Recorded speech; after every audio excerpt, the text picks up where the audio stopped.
You're scrolling through Reddit at midnight, reading personal finance advice. Everyone's saying the same thing. Just buy an S&P 500 index fund and chill. Sounds easy enough. So you do it. You put $10,000 into an index fund. You feel like a responsible adult. Like you finally cracked the code to building wealth. Fast forward 2 years.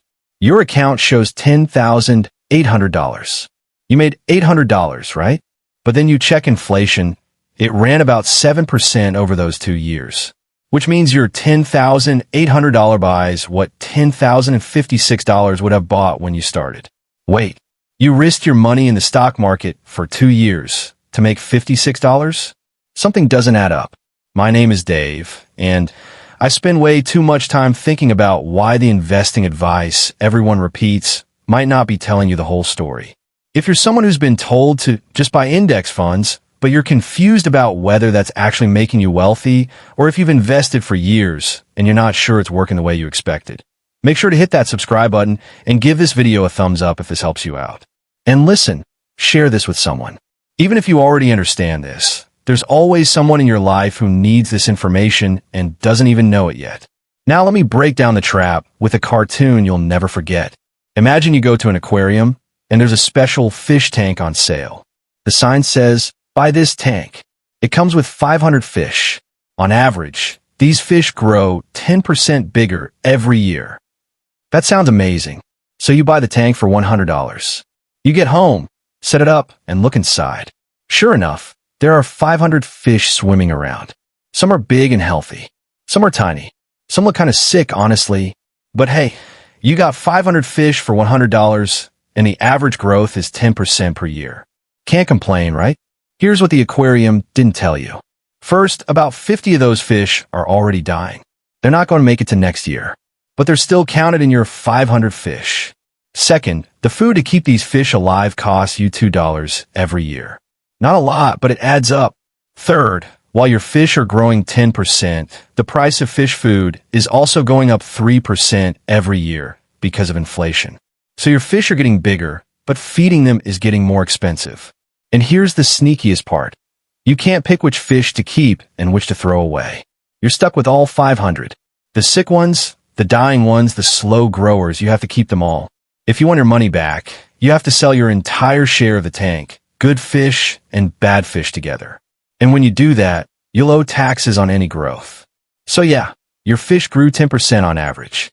But after food costs, inflation, dying fish, and taxes, your actual benefit? Way smaller than you thought. That's an index fund. You're buying the whole tank, the good fish, the bad fish, and the costs that come with it. Now you might be thinking, okay, Dave, but everyone says index funds are the smartest way to invest. Are you saying they're wrong? No, I'm saying they're not telling you the full picture. Here's the thing. Yes, the S&P 500 has returned an average of about 10% per year over the past several decades. That number gets thrown around constantly. But let me show you what that actually means with real math.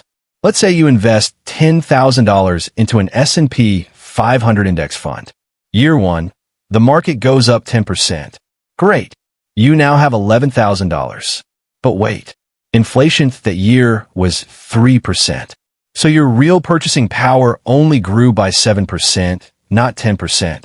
Your $11,000 buys what $10,700 would have bought last year. Now, the index fund charges an expense ratio. Even low-cost ones charge about 0.03% to 0.2%. Let's say yours is 0.1%. That's $11 out of your account. You're now at $10,989. Oh, and most index funds pay dividends. Those dividends get taxed, usually around 15% to 20%, depending on your bracket. Let's say you got $200 in dividends and you owe $30 in taxes. Now you're at $10,959 in real buying power. Look, you still made money. But that 10% return everyone talks about, in reality, after inflation, fees, and taxes, you're looking at closer to 6 to 7% in actual wealth growth. And that's if you hold for the long term and never panic sell during a crash. According to a study by Dalbar, the average investor actually earns way less than the market return because they buy high, sell low, and let emotions drive decisions. The study found that over a 20-year period, while the S&P 500 returned about 9.5% annually, the average equity investor only earned around 5.3%. That's a massive gap. And it's because people don't understand what they own or how to handle the psychological roller coaster. Here's what really gets me. Index funds are marketed as set it and forget it. And psychologically, that's the trap. Because when you're told to forget it, you stop learning. You stop paying attention. You don't know what companies are in your fund. You don't track whether your returns are beating inflation. You just assume it's working. And then a crash happens. The market drops 30% in a month. Your $50,000 portfolio is suddenly worth $35,000. You're losing sleep. You check your account 5 times a day. Every red number feels like a personal attack. Nobody prepared you for this feeling. Everyone said, just hold long term, but now that you're in it, you're terrified. This is where people break. Research shows that retail investors pulled billions out of the market during the 2020 crash, right at the bottom. Then they watched from the sidelines as the market recovered and hit all-time highs. They locked in their losses and missed the gains. The index fund didn't fail them. Their emotions did, and nobody warned them that set it and forget it only works if you can actually forget it during the scariest moments. There's also something called the illusion of diversification. You feel safe because you own 500 companies. But if the entire U.S. stock market crashes, your diversified fund crashes with it. You're diversified across companies, sure, but you're not diversified across asset classes, geographies, or economic risks. Here's the thing that frustrates me most. Index funds make people feel like they're investing, so they stop looking for other opportunities. They don't learn about real estate. They don't build businesses. They don't explore bonds or alternative assets. They put everything into the stock market and call it diversification. That's not a strategy. That's a hope. Let me show you something that might completely change how you think about index funds. Between January 2020 and March 2024, investors poured $3 trillion into index funds. That's trillion with a T. At the same time, they pulled $1.4 trillion out of actively managed funds. Everyone's moving their money to index funds because that's what they've been told to do. But here's what the data actually shows about investor behavior. According to research from Vanguard, when new low-cost index funds are launched, it takes multiple years for investors to even notice and switch to them. Even when a cheaper, better option becomes available, most people just stay where they are because of something called investor inertia. Think about what that means. People are being told index funds are simple and easy, but they're so passive about it that they don't even switch to better index funds when they become available. They're not engaged. They're not paying attention. They're just there. And here's where it gets really interesting. Research published in 2024 found that investor inertia in index funds is so strong that even when people know they should update their portfolio, most don't do it. The study showed that the sluggishness of switching to cheaper new funds provides clear evidence that inertia plays a massive role in this market. Now let me give you some concrete numbers on what this actually costs people. Morningstar's Mind the Gap studies, which track the difference between what funds return and what investors actually earn, found that this behavior gap cost the average investor between 1% and 1.7% per year. That might not sound like much, but let's do the math. If you invest $15,000 and the index fund returns 9% annually, but you lose 1.5% per year due to poor timing and inertia, here's what happens over 20 years. At 9%, you'd have about $84,000. At 7.5% after the behavior gap, you'd have only about $60,000. That's a $24,000 difference just for being passive and not engaged with what you own. And there's another trap hiding in plain sight. Research from 2024 shows that as of the end of 2023, passive index fund assets finally overtook active fund assets for the first time in history. The big 3 fund companies, Vanguard, BlackRock, and State Street, now control over $20 trillion in assets. What does that mean for you? It means that these 3 companies now own massive stakes in almost every major company in America. They're the largest shareholders in both Coca-Cola and Pepsi, in Delta and United Airlines, in Ford and GM. Research suggests this creates a hidden problem. When the same giant fund owns all the competitors in an industry, those companies have less incentive to compete aggressively with each other. Why? Because if Coke beats Pepsi in market share, it hurts Pepsi's stock price, which hurts the index fund that owns both. So the pressure on companies to innovate and compete starts to fade. You thought you were just buying a simple investment, but you're actually part of a system that's quietly changing how capitalism itself functions. And nobody explained that when they told you to just buy an S&P 500 fund. All right, so what do you do with this information? First, stop treating index funds like magic. They're a tool.